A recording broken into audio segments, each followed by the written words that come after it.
Преди да се предприеме ремонт, трябва да се реши въпроса за подовата настилка. Каква да изберем? Днес в жилището е възможно всичко. Теракота, линолеум, ламинат, стъкло, метал и така нататък. Въпреки всичко, най-популярно си остава дървото. За различните видове паркети и техните предимства ще си говорим с господин Мартин Балев. Здравейте! Изключително ми е приятно да споделя своя опит с зрителите на предаване "Мисия Мой дом". Занимаваме се с паркет от 1994 година. Вече имаме един доста дълъг опит. С подовите настилки първоначално се занимавахме само с услуги. Сега предлагаме и търговия на всяка вид подови настилки, ламиниран паркет, масивен паркет. И предлагаме също и абсолютно всички услуги, които са свързани с подовите настилки. Основно в България най-голямо приложение има ламинирания паркет. Това се обосновава основно на това, че е по-евтин. Като поддръжка също е по-евтин, но с течение на времето ламинирания паркет не предлага рециклируемост, не може да се възстановява. И като се погледне в перспектива, може би много по-добър вариант е да се ползва евтин масивен паркет, който след 5 или 10 години, като се захаби, се възстановява, изцикли се, без да се налага да се подменя, както е при ламинирания паркет. Основно, може би, най-близък като цена, това е буковия паркет, така наречения буков български паркет. Той се пари, за да добие този леко червен оттенък. Обработката с пара е, за да може да стане по-здрав и с течение на времето по-малко да се влияе от атмосферата, в която е в помещението, от влагата да надува или да пресъхва. Цената на буковия паркет е около 20 лева квадратния метър, с довършителните неща около 30 лева на квадратен метър, което е една наистина много добра оферта за хората, които искат да сложат нещо наистина добро, масивно в тях. Дебелината му варира от 16 мм до 20 мм, колкото е по-дебел паркета, толкова е по-хубаво, защото все пак той се явява един вид изолатор. В помещения, в които отоплението не е толкова добре, да речем няма парно, е много добре, когато има изолация в пода.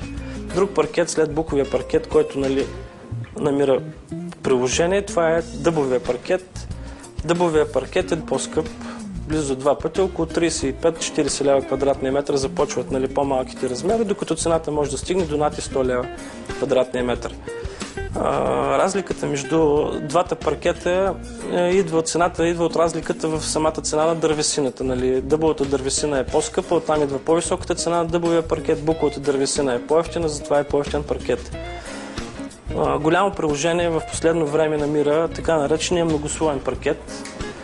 Многослоен паркет, който ние също предлагаме, той се прави от няколко различни слоя, да речем 2, 3 или 7-8 слоя. Многослойният паркет се слага за това, че не се влияе толкова много от атмосферните условия, може да се слага в ново помещение, шанса да надуе много по-малък, отколкото на масивен паркет. И тук идва една така наречена екологична съвест на потребителите, на тези, които слагат този паркет. В Европа от масивните паркети около 85-6% от всички паркети е многослоен. Може да бъде готов лакиран, може да се обработи на место. Той позволява цикличност на обработка на циклене отгоре около 5-6 пъти, да речем през 10 години. Това значи, че 50 до 60 години един такъв паркет има живот в помещението. Състои се от няколко слоя дървесина, които са сложени напреки, перпендикулярно един на друг. И вследствие на това надуването или свинето на дървесината е много по-малко.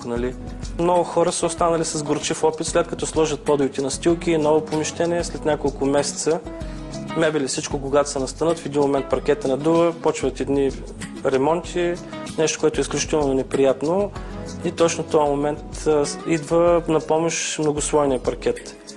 Шансът да надуе е почти минимален от остатъчна влага, така наречената остатъчна влага, която в нови помещения до 2-3 години има така наречената остатъчна влага.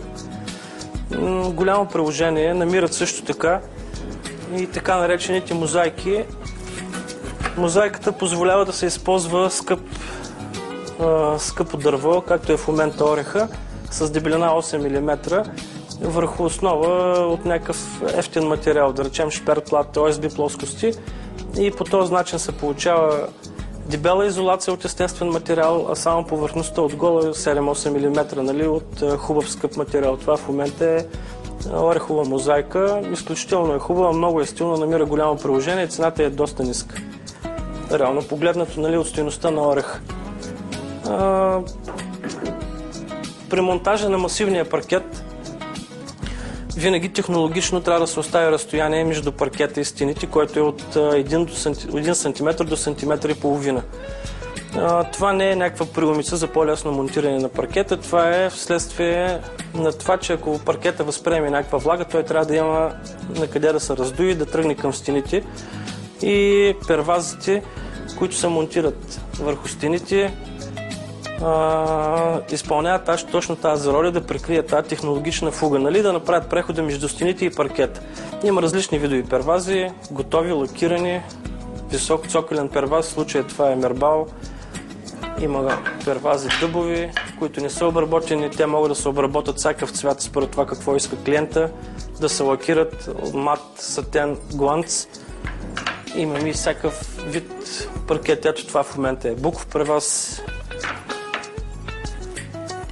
Пак такъв подобен буков перваз. Дори и корков перваз, ето го, слага се.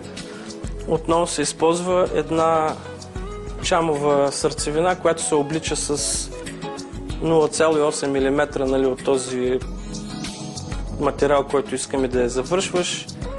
Пак стигаме и до тази екологическа съвест. Пиле са малко скъп материал, за разлика на евтин материал. Това са така наречените готови завършени лакирани паркети.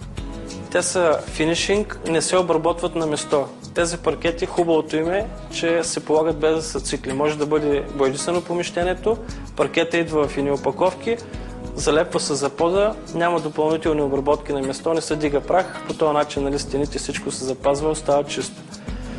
Бамбуков паркет, дъбов паркет с различни обработки. Това е преимуществото на тези паркети, че не се обработват в помещението.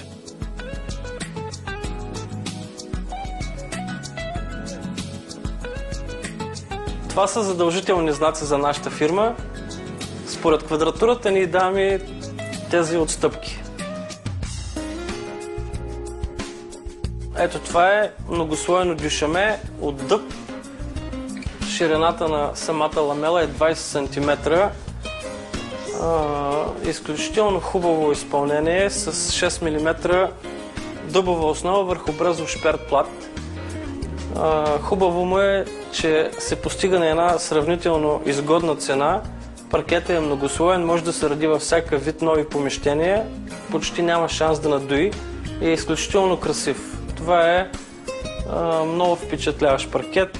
Навсякъде, където го редим, и хората остават изключително доволни. Освен широки дъски, многослоен паркет може да има и на по-малки дъски, по-тясни, няколко слоя. Ето какво представляват. Отгоре е дъб, отдолу е брезов шперплат.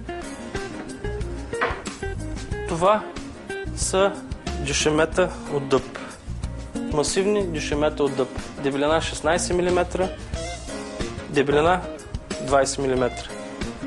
Монтират се в стари помещения, в нови помещения, обработват се на место и вече според желанието на клиента могат да се лакират гланцирани, могат да бъдат матирани, могат да бъдат отцветени, да им се предаде някакъв цвят с байц.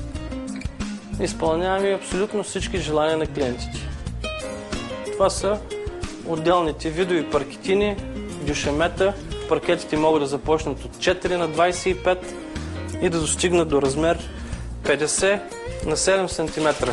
Разликата между дюшеме и между паркет е това, че дъските при паркета биват ляви и дясни. И по този начин може да се направи вече разлика в шарките, докато дюшемето може да се ради само успоредно.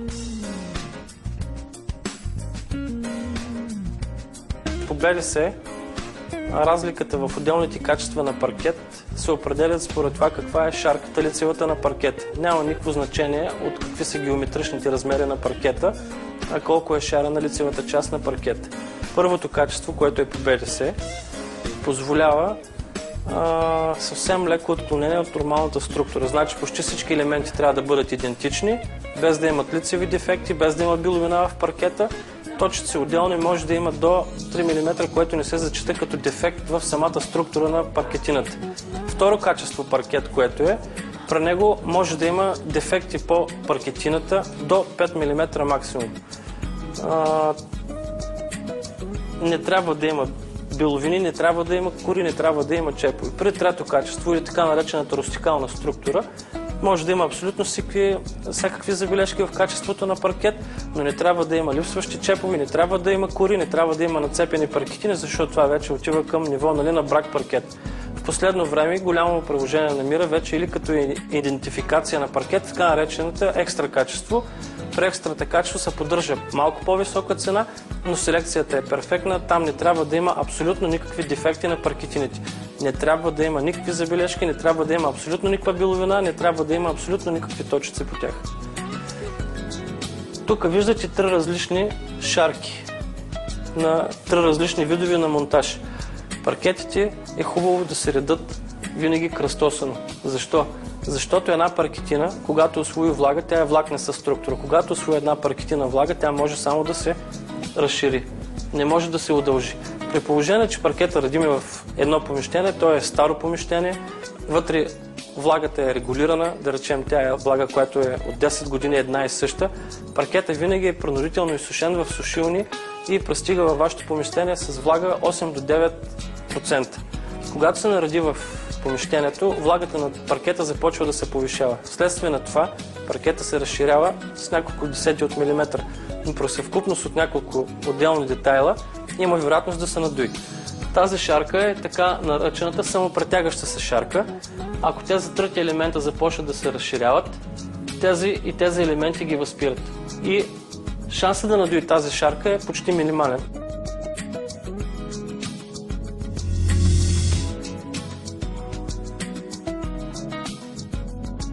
Ламинираният паркет намира най-голямо приложение в България. Слага се както и в жилищни помещения, така и в офиси, детски градини, училища. Основно как да изберем ламинирания паркет. Дебелината няма толкова значение. То основно е 6, 7, 8, 10 и 12 мм паркет. Ламинираният паркет основно се различава според класа на износоустойчивост AC3, AC4 и AC5. Това е европейски сертификат, според това колко хора могат да минат, каква износоустойчивост дава този ламиниран паркет по време на експлоатацията на паркет. AC5 е за натоварени помещения над 1000 човека на час. Слага се на летища, слага се на изключително натоварени молови, на такива неща може да се сложи AC5. Ламинираният паркет е хубава подова настилка, ефтина, много лесна за поддръжка, но тя не предава този уют, топлина и комфорт, който го предава масивния паркет. Под ламинирания паркет може да се сложат няколко различни подложки. 2 мм, тази, която е най-масовата, 5 мм фибранова подложка, може да се сложи фолиева подложка. Всичко това е с цел по-добра термоизолация, защото ламинирания паркет няма такива изолационни качества, както е масивния паркет. Тогава, когато се избираме ламиниран паркет за вкъщи, той ще издържи от 10 до 15 години без да мръдне. Просто гледайте какъв е десена. Всичките съвременни ламинирани паркети са хубави, здрави, износоустойчиви, така че за вкъщи избирайте ламината само от гледна точка на това, кой десен ще ви хареса.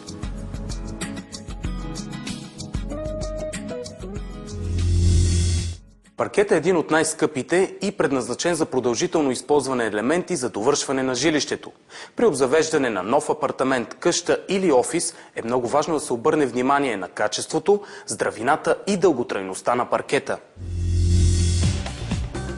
Последващата обработка на паркета след неговото полагане е от изключителна важност за дълготрайността и красотата на настилката. Цикленето на паркета е необходимо, за да остане паркета в добро състояние и да създава приятна атмосфера в дома ви. То включва различни етапи в зависимост от състоянието на настилката. Шлайфане се прави само след използването на едра шкурка. За целта се използва финна шкурка. Лакът се нанася по посока на нишките на дървото. Слоят трябва да е тънък и равномерен. След като изсъхне, се изглажда с шкурка и се нанася и втори фин слой лак. Качественото покритие се получава чрез последователно нанасяне на 2-3 слоя от лака с финно шлифоване между тях. След полагането на последната ръка лак е хубаво помещението да остане затворено 24 часа, а превеждането в експлоатация да става след 48 часа. Паркетът се лакира и така се защитава срещу нараняване, изхабяване и нечистотии, придобива блясък и поддръжката му става много лесна. След лакиране паркетът се поддържа с влажен парцал и всички препарати създадени за тази цел. А сега се разделяме. Очаквайте ни следващата неделя в 13 часа само по телевизия Диема.